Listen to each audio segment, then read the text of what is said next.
Hey, what's going on, everybody? Welcome back to the Land Development Podcast. I am your host, Ryan Glick. And if this is your first time joining us, our show is dedicated to a couple different things. Sometimes when you tune in, you're going to hear episodes where we have conversations with individuals associated with the industry, hearing more about their origin story, as well as talking to them about some of the projects that they've been involved with over the years.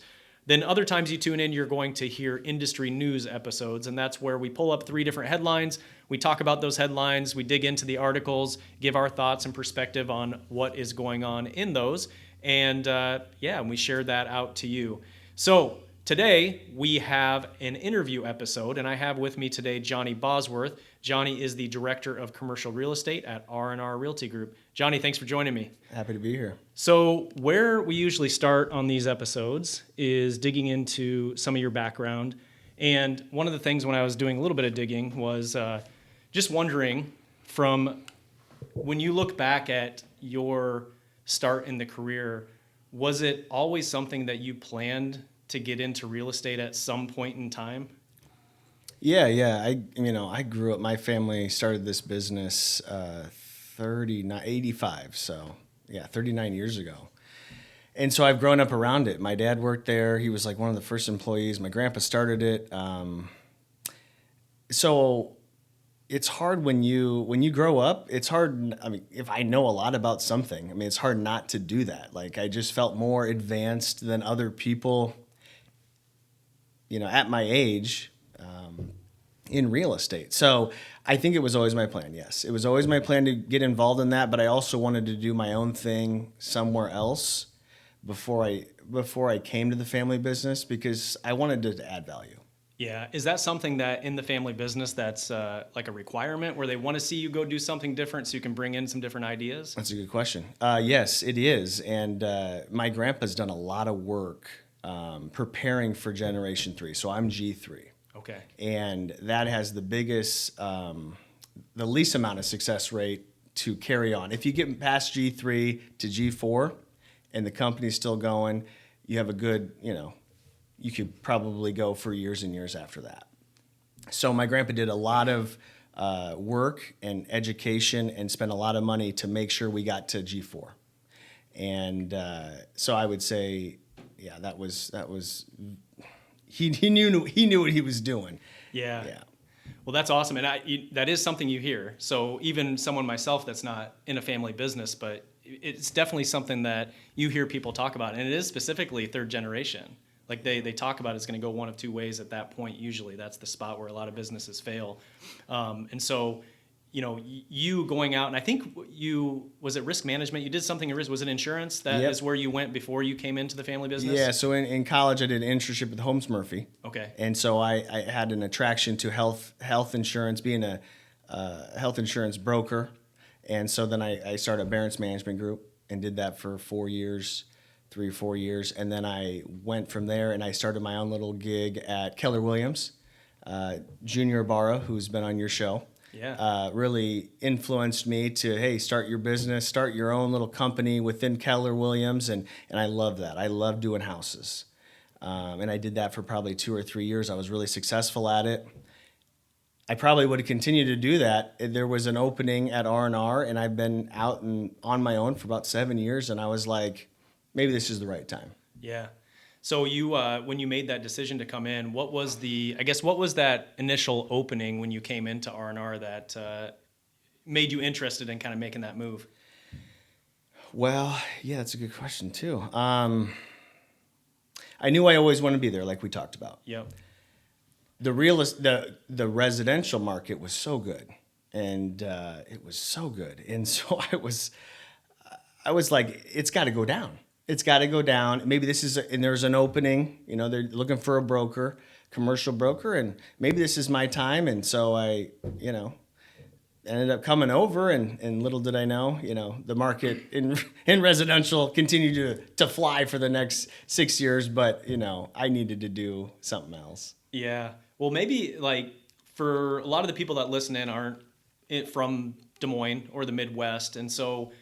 Talking about the family business, R&R Realty Group, how would you describe what R&R Realty Group is or what it does? Well, I would say if I had to describe R&R Realty, since we've been around so long, I'd say we're the biggest player by far, and probably close to the Midwest. We have over 11 million square feet that we own and manage. And what makes us different, and this is why my grandpa did it this way, was, we have a construction team on staff. We have a design team on staff to help people design their offices that they lease. And then we have brokers like me. I have eight brokers that we help people navigate the system to come in and lease space. And we just have so many departments that all work together in one, so that it makes the buyer or the leaser, if you will, makes their process very easy.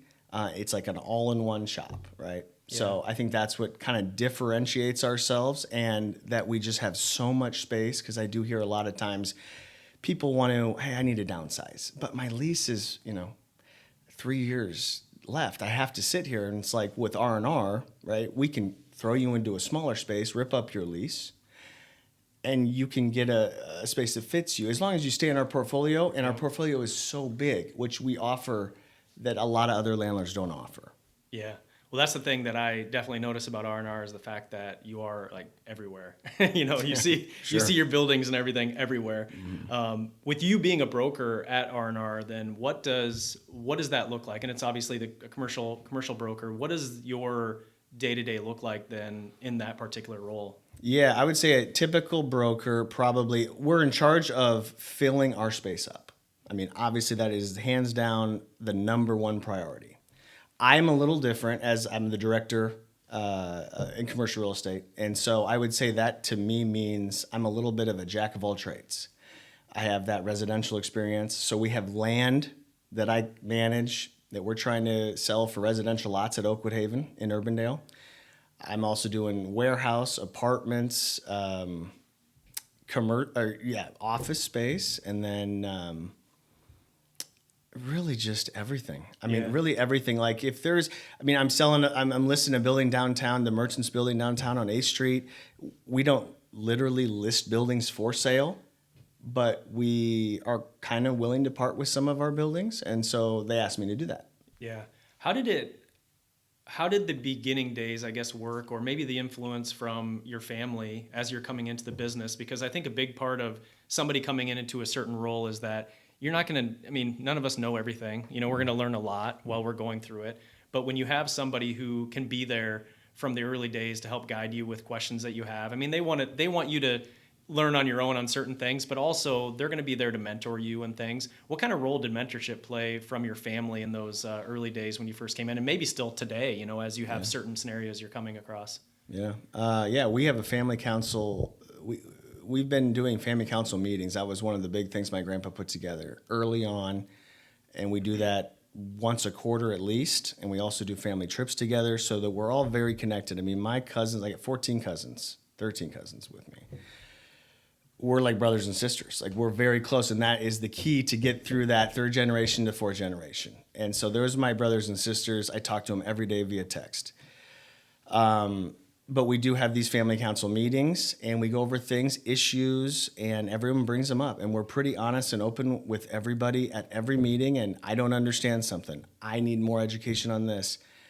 And we go over everything about R&R since I was a little kid. And this is how many buildings we own. This is how much this is. And this is how it works. And if you don't, then I get mentorships from my aunts and uncles. We're required to, actually, quarterly, to have a one-on-one and get their perspective and opinions. And so it's really, that's why when you asked me at the beginning, did you always want to be there? And like that really shaped me. Like, I knew I always wanted to be there. Yeah, because you were a part of all that. Sure. And what's cool about that is I actually am currently reading a book called Family Wealth, Keeping It in the Family, how family members and their advisors preserve human, intellectual, and financial assets for generations. And what's cool is, as I'm reading through that, so you would consider me, first generation, because I'm just starting a business, right? So, but I'm thinking about some of that stuff moving forward of how do I make sure that we're positioning everything to help educate the next generation that's going to be coming in. And so hearing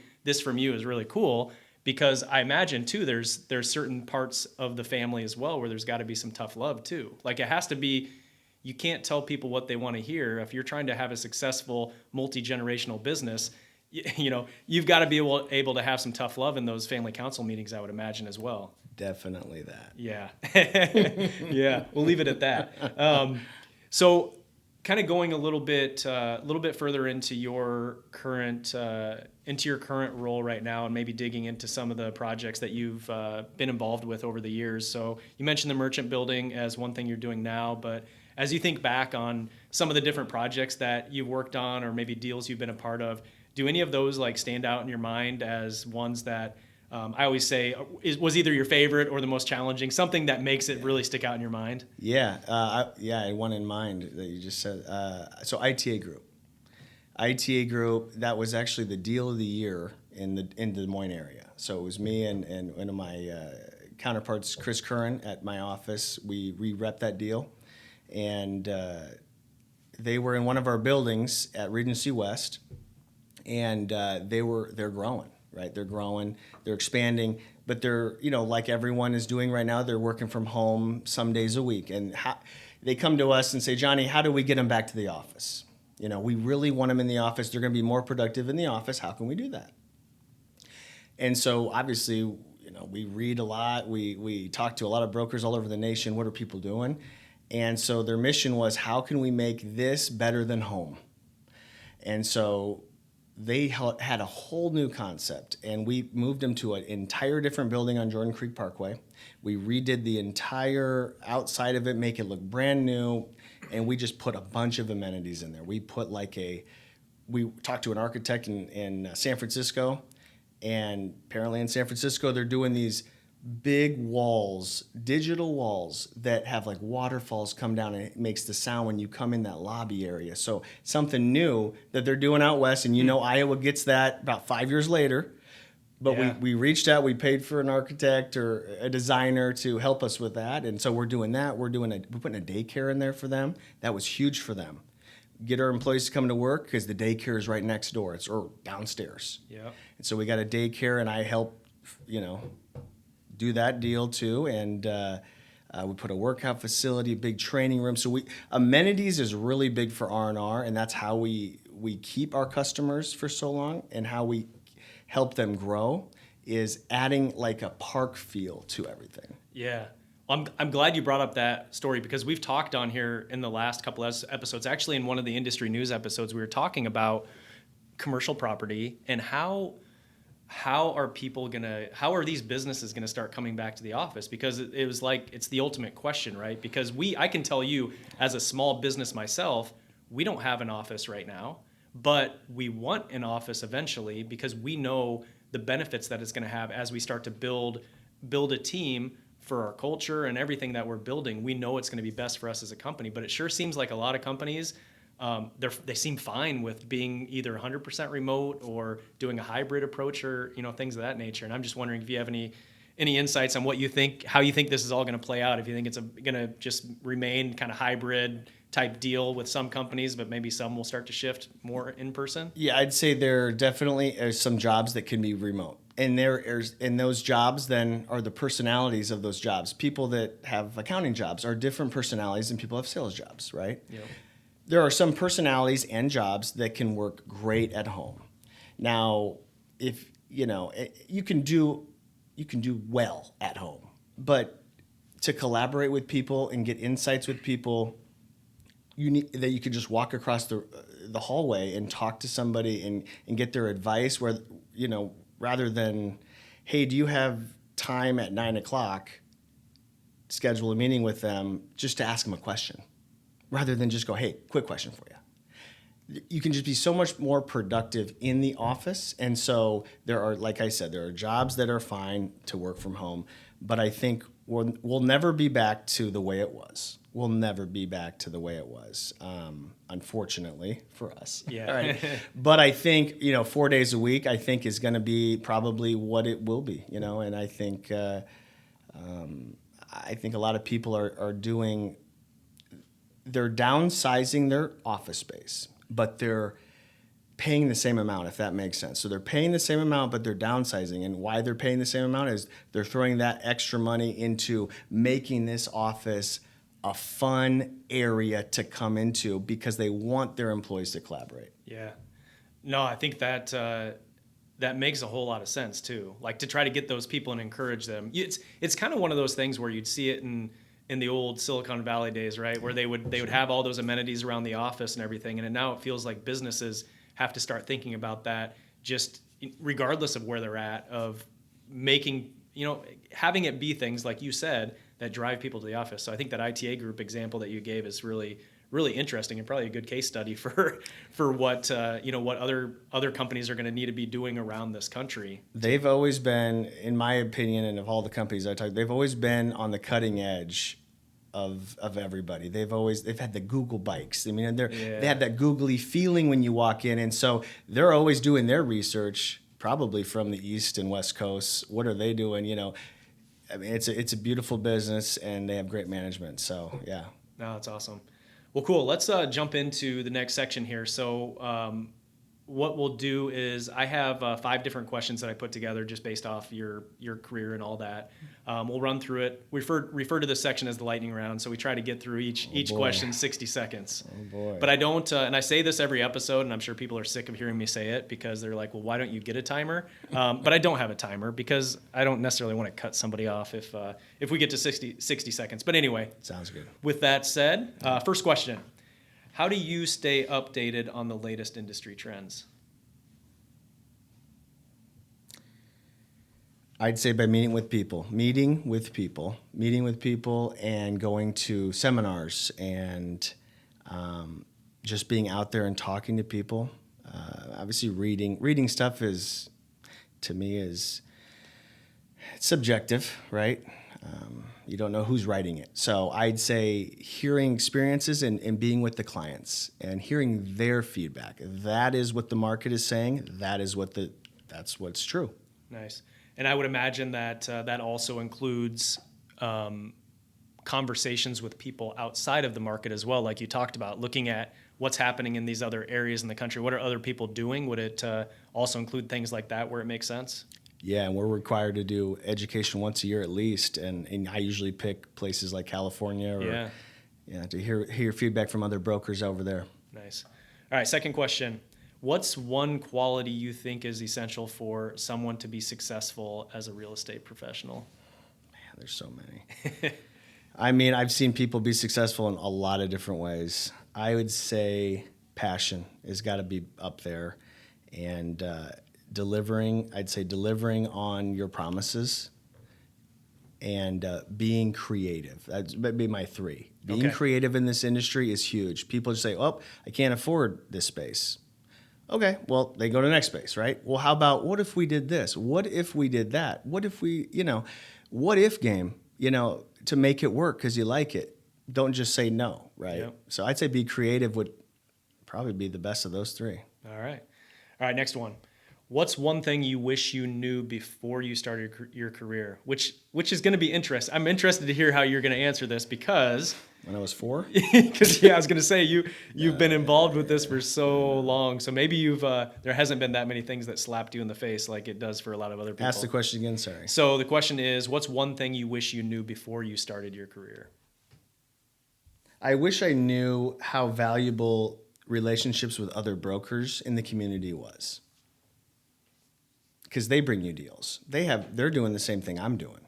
I'm the landlord, but I'm a broker too, right? But having a good relationship with them when they're calling on people, and they want to call Jonny because Jonny does a good job, right? So I'm going to call Jonny when I get a person, so that helps me too. So really valuing other brokers in that in the area and having good relationships with them. Nice. All right, next one. If you weren't in real estate, what other career would you be in? Besides a podcaster, Yeah. if money wasn't an issue, I would say I'd love to be a golf coach. I would love to, I feel like I'm a really good golf coach, swing coach, or whatever. Doesn't pay as well. It's a lot of hours and whatever, but it's a love and a passion of mine. That would be it. Well, let me ask you this on the golf topic.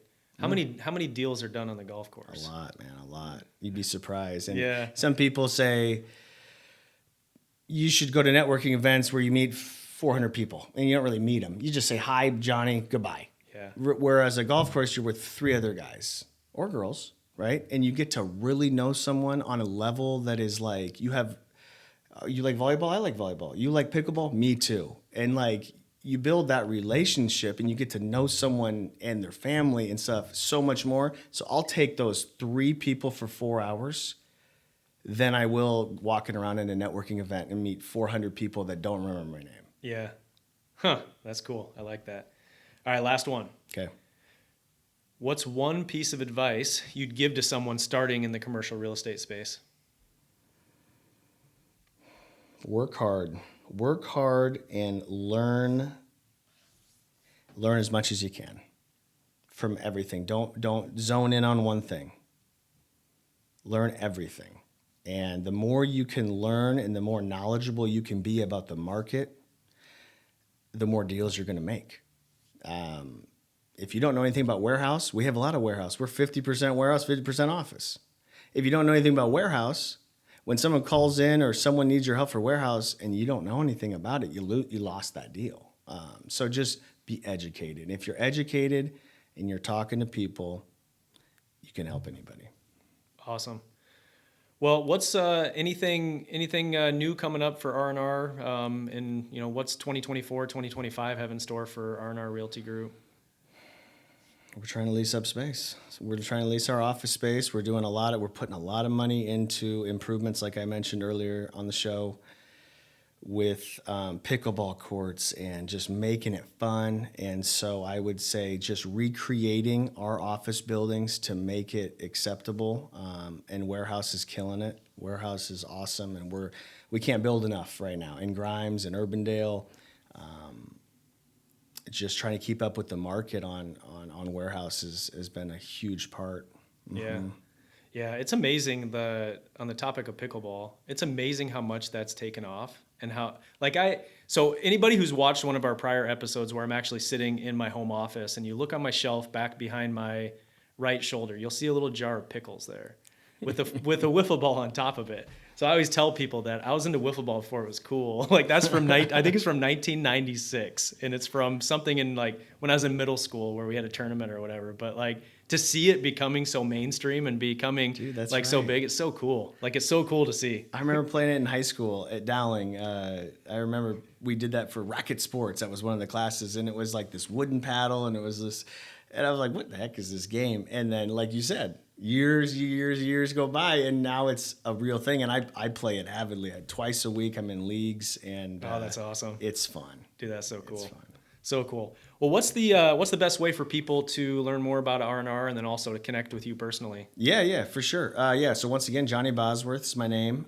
Best way to reach out to me, I'm my cell phone. I mean, I'm out always doing things. If you need help with finding a lot for sale, office space, warehouse space. If you're looking, R&R does joint venture partnerships. If you're looking to invest, reach out to my cell phone, 515-720-3849. Shoot me a text, give me a call, 515-720-3849. Sweet. So as you're listening to this, if you look down in the description of this episode, you will see a link there to the show notes page. All the links and everything will be in the show notes page. So we'll put a link to R&R Realty website, and we'll also put a link in there, the phone number there as well for you to quick access it. And otherwise, with that said, we will go ahead and come to a wrap. Thanks again for joining. Really appreciate it.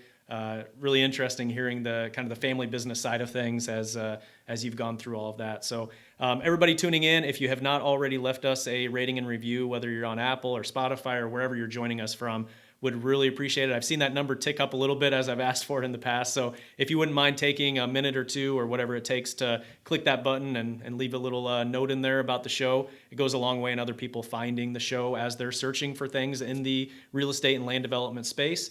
So again, thanks so much for tuning in, and we will talk to you next time. Thanks, Ryan.